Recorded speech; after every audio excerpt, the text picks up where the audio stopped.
Chinara wiped the sweat from her forehead as she arranged vegetables at the market stall. Her clothes were old, but clean. Her hands rough from work. Every coin she earned went to buying medicine for her sick mother. The sun burned above, but Chinara didn't complain. She was used to struggle. As she worked, she noticed him again. The blind man. He sat near the market gate, holding a wooden stick, dark glasses covering his eyes. His clothes were dusty. A small bowl sat beside him, empty as always. Children threw stones at him. "Go away, useless man!" they shouted, laughing. Chinara frowned. She walked over and shooed the children away. "Leave him alone," she said firmly. The blind man didn't speak. He simply lowered his head. Chinara sighed and reached into her basket.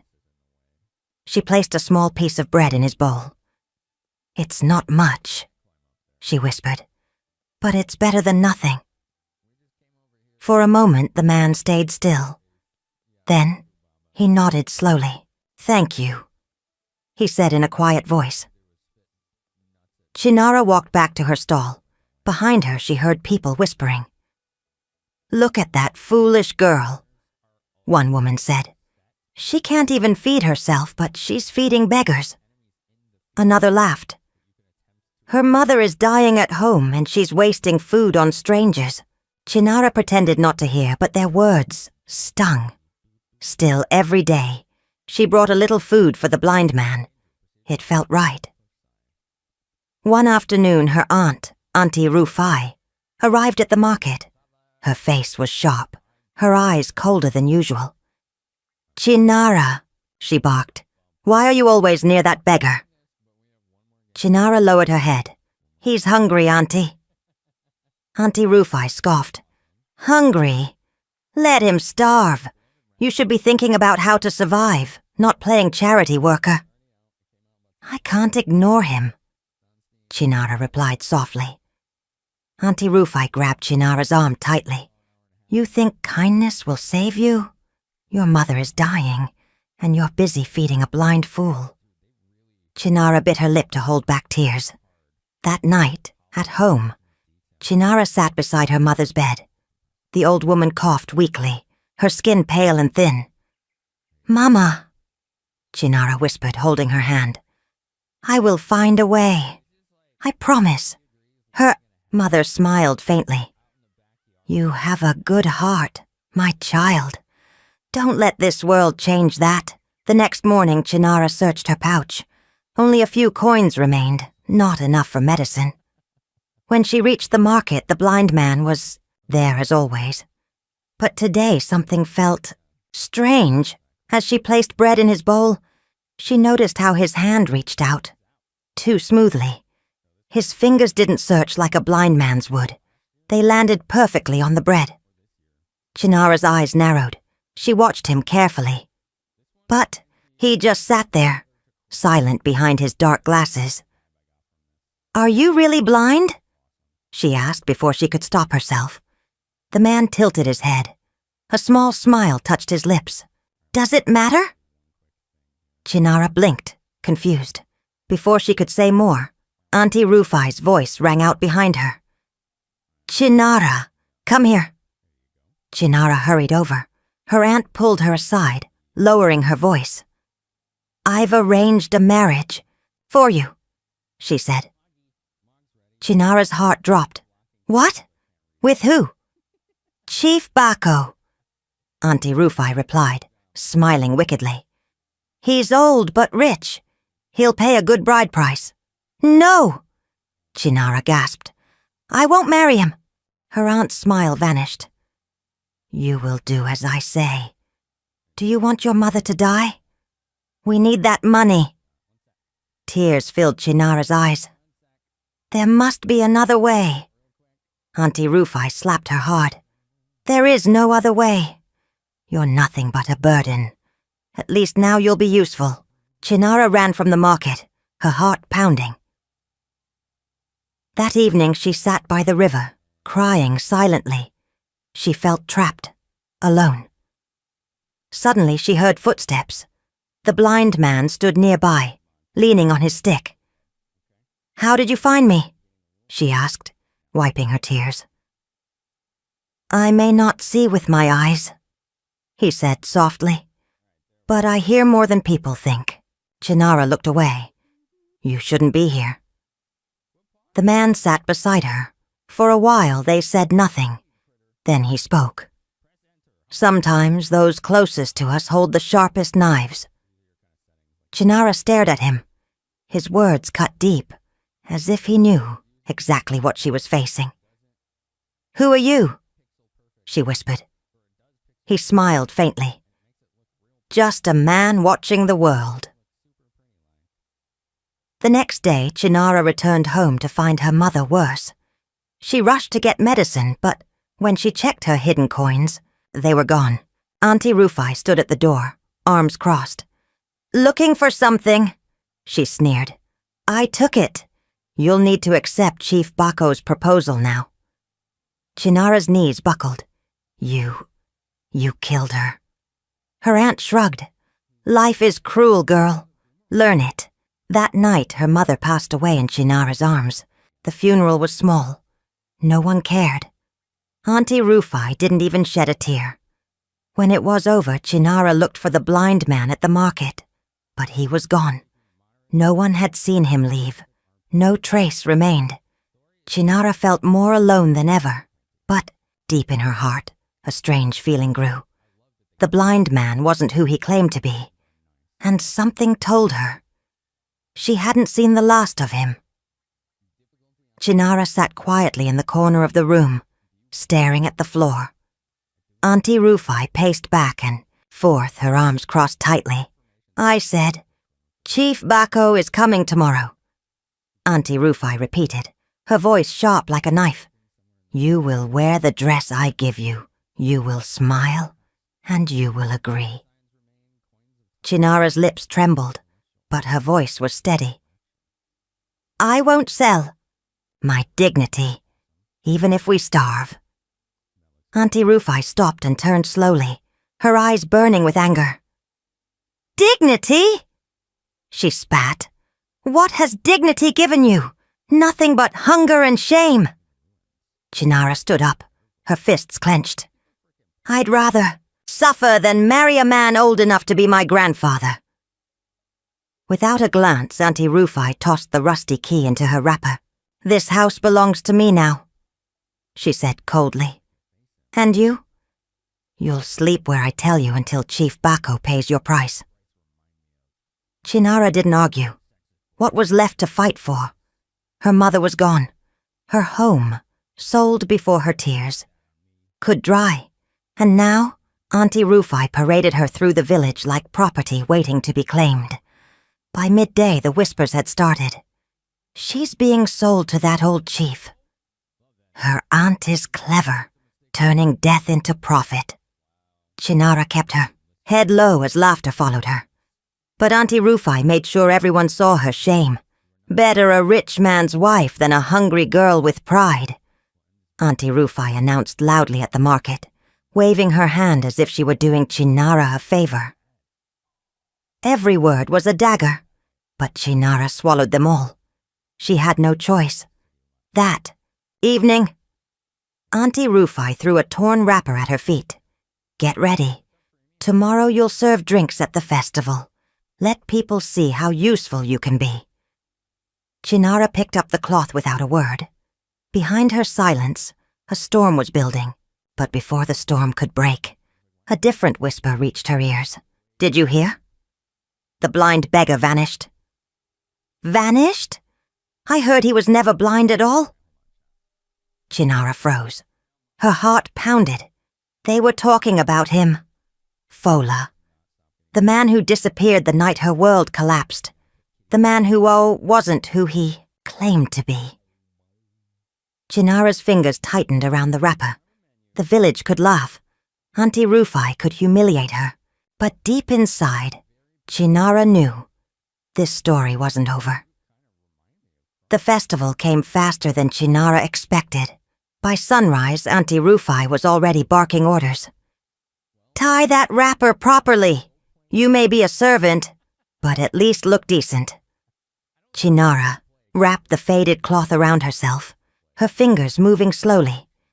Each knot felt like another chain tightening around her dignity.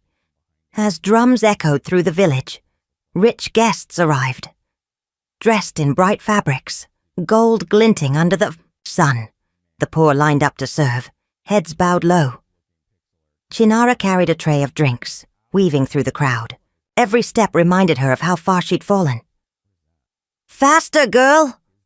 a woman snapped, clicking her tongue as Chinara passed by. She ignored it. She had learned that silence was safer than pride, but even silence couldn't prepare her for what happened next. As she turned toward the center of the courtyard, her eyes caught sight of someone entering the festival grounds. Her breath stopped. There he was, Fola. But this wasn't the beggar she remembered. No dusty clothes, no wooden stick, no dark glasses. He moved through the crowd with quiet confidence, dressed in fine but simple traditional attire. His sharp eyes scanned the festival like a man used to being respected. The tray slipped from Chinara's hands. Cups shattered against the ground. Liquid splashed across her feet. Gasps filled the air. Auntie Rufai's voice lashed out instantly. "Stupid girl! What have you done now?" But Chinara didn't hear. Her. Her world had narrowed to just one thing. Fola. He turned his head slowly, as if he had sensed her gaze. Their eyes met across the courtyard. And in that moment, Chinara felt every wound, every humiliation, every unanswered question rise to the surface. Fola didn't smirk. He didn't gloat. He simply smiled, calm, knowing. Then he began walking toward her. The villagers watched, curiosity turning into whispers. Chinara's heart pounded so loudly she could barely breathe. Auntie Rufai grabbed her arm, hissing, "Don't embarrass me further." But Chinara couldn't move, because the man she once fed like a beggar was now walking toward her like a king. Fola stopped just a few steps away from Chinara. The festival had fallen silent. Even the drums forgot their rhythm. Chinara could feel Auntie Rufai's nails digging into her arm, but her eyes stayed locked on Fola. "Come," he said softly, his voice no longer that of a beggar, but of a man who commanded respect. Auntie Rufai pulled Chinara back sharply. "She's busy. Go bother someone else." But Fola's calm gaze shifted to Auntie Rufai, and for the first time Chinara saw fear flicker in her aunt's eyes. "I wasn't asking," Fola replied, his voice still gentle but carrying the weight of someone used to being obeyed. Without thinking, Chinara stepped forward. Her legs trembled, but something stronger than fear pushed her on. Fola led her away from the crowd, toward a quiet corner, under a large tree. Chinara's mind spun. Questions fought to escape her lips, but her voice refused to work. Finally, Fola broke the silence. "You must be wondering who I really am." Chinara's throat felt dry. She managed to whisper, "You lied." Fola nodded slowly. "I did, but not to mock you."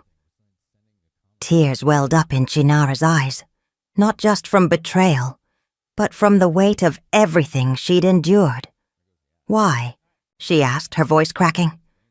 "Why pretend to be blind? Why sit there, letting people humiliate you?" Fola's eyes darkened, not with shame, but with memories. "Because I needed to know if kindness still existed," he said quietly. "I lost everything to people who only saw my wealth, family, friends, a woman I loved. They all betrayed me." His gaze softened as he looked at her. "Then I met you." Chinara's chest tightened. She thought back to every piece of bread she'd placed in his bowl, every time she defended him from cruel words. "I wasn't trying to prove anything," she whispered. "I know," Fola replied. "That's why you're standing here now." Before she could respond, a loud voice called out from the festival center. "Fola, the elders are waiting." Fola straightened his shoulders and looked at Chinara one last time. "Stay close. You'll want to hear this." And with that, he walked back toward the crowd, leaving Chinara frozen in place, her heart racing with fear. And something else. Hope. By the time Fola reached the center of the festival, the entire village had gathered.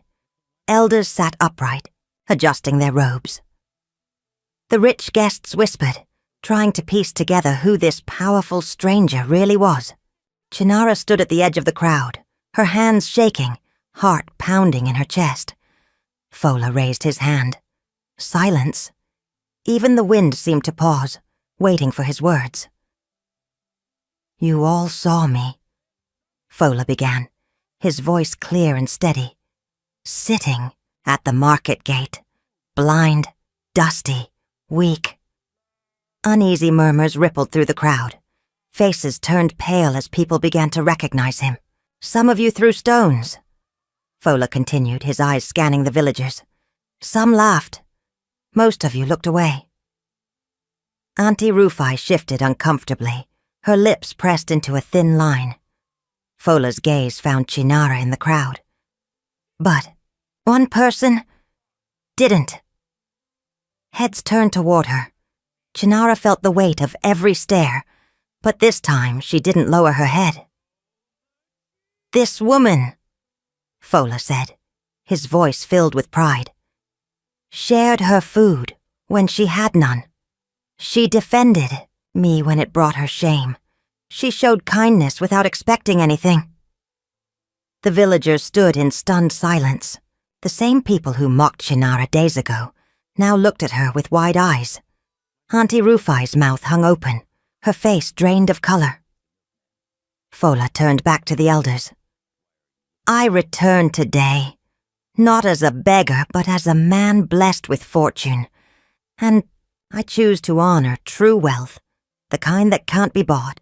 Some villagers clapped awkwardly. Others lowered their heads in shame. Fola didn't smile. He wasn't here for applause. He walked through the crowd, stopping in front of Chinara. "I owe you more than words," he said softly, only loud enough for her to hear. "But today I give you back what they tried to take. Your dignity." Chinara's throat tightened. She could barely breathe. Fola offered his hand. For a moment she hesitated. Then, slowly, she placed her hand in his. Not as a servant, but as an equal. Behind them, Auntie Rufai stumbled back, collapsing onto a bench. Chinara didn't look at her. For the first time she looked forward. The festival ended, but the whispers didn't. By morning, the entire village had a new story to tell. "Did you see Fola? A beggar turned king. And Chinara. Who would have thought?" Chinara walked through the village with her head held higher than ever before. Not because Fola held her hand, but because, for once, no one could touch her dignity. But Auntie Rufai wasn't finished. When Chinara returned to her aunt's house, she found her few belongings tossed outside. "You think you're better than me now?" Auntie Rufai spat, her face twisted with rage. "Walking around like a queen because some rich man spoke your name?" Chinara stood tall, her voice calm. "I don't belong to you anymore." Auntie Rufai laughed bitterly. "You'll come crawling back when he leaves you. Men like him always leave girls like you." Chinara didn't flinch. Better alone than living under your roof. With nothing but a small bundle of clothes, she walked away, leaving Auntie Rufai screaming behind her. She didn't know where she was going. But for the first time, every step felt free. Later that day, a young boy ran up to her. "Fola wants to see you," he said, out of breath. Chinara followed the boy to the old community hall. Inside, Fola stood by a table, covered in papers. He smiled when he saw her. "I heard you stood up to your aunt." Chinara shrugged, a faint smile on her lips. I had nothing left to lose. Fola's eyes sparkled. That's where strength begins. He gestured to the papers. I'm starting a foundation for women like you. Women who deserve more than survival. Chinara's heart skipped. Why tell me? Because I need someone who understands struggle, Fola said. I don't want to give charity. I want to build something real with you. Chinara stared at him, unsure if this was another test. I don't want gold, she said quietly. I want to help others say no, like I did. Fola's smile widened. That's exactly why I chose you. Months passed, and the village watched in silence as Chinara's life transformed. No longer was she the poor orphan or Auntie Rufai's burden. She was now the woman leading a foundation, standing beside Fola, not behind him. Some villagers whispered with jealousy, others with quiet respect. But Chinara didn't care. Each day she walked through the same streets where people once mocked her, now with her head high, her purpose clear. One evening, as the sun dipped behind the hills, Fola stood beside her outside the foundation building. They watched young, women learning new skills, sewing, reading, building futures they never thought possible. Fola's voice broke the silence. I came here searching for kindness. I found it, but I also found you. Chinara turned to him, her heart steady, this time. Not as a test? Fola smiled. As my equal. He reached into his pocket and pulled out a simple hand-woven ring. Nothing flashy, just meaningful. I don't offer you gold, Chinara, he said softly. I offer you partnership, in life, in purpose. Will you marry me? Chinara felt tears sting her eyes, but this time they weren't from pain. She smiled, calm and confident. Yes, not because I need saving, but because I choose you.